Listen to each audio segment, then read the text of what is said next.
Hi everyone, it's Anthony from Gateball Refereeing Centre. Today we're going to be doing the last of the core 3 videos in relation to the 3 most common forms of striking a gateball ball in a single ball stroke.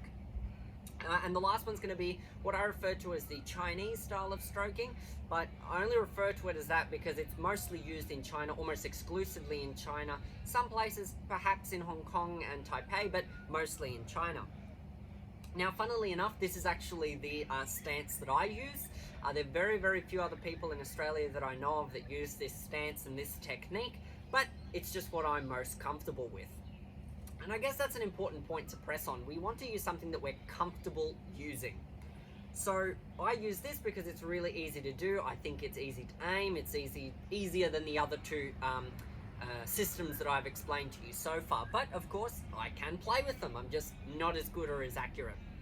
So this system is a central or linear system, very similar to the croquet style of stroking, but it's just a little bit different. And it utilizes a peculiarity in the rules in comparison to croquet.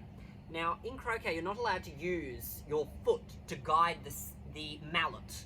In croquet, the stick is referred to as a mallet. You're not allowed to use the foot to guide the mallet into the ball. Well, in gateball, we can. No such rule prevents us or precludes us from doing as such. So the Chinese method utilizes this aspect of the rules. And it's exactly the same, except that we start by setting the left foot, in most cases, almost exclusively the left foot for all the players that I've ever seen.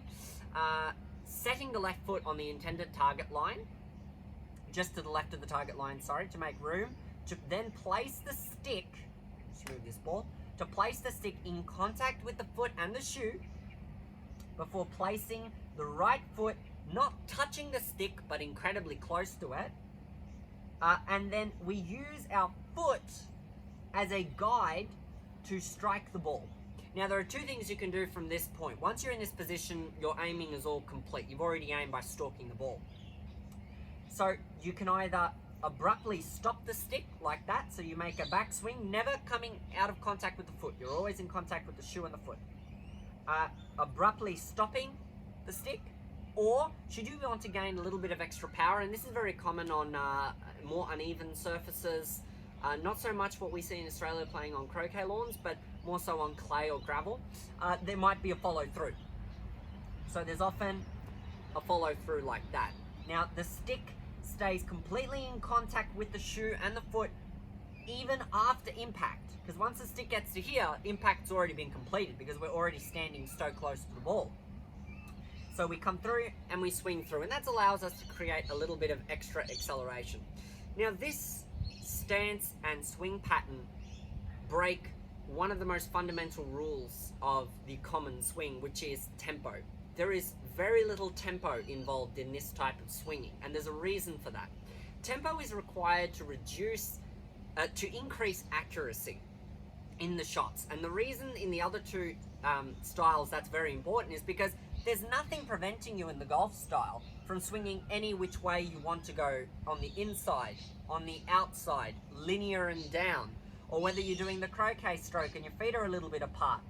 You know, you can still swing out as crossing through the through swing. The backswing, you can do whatever you want, really, as long as you straighten out before impact. But there's nothing precluding you, or the stick, from moving any which way it wants. When we're using this Chinese style, though, and our foot is a physical barrier from preventing the stick from going across any other path.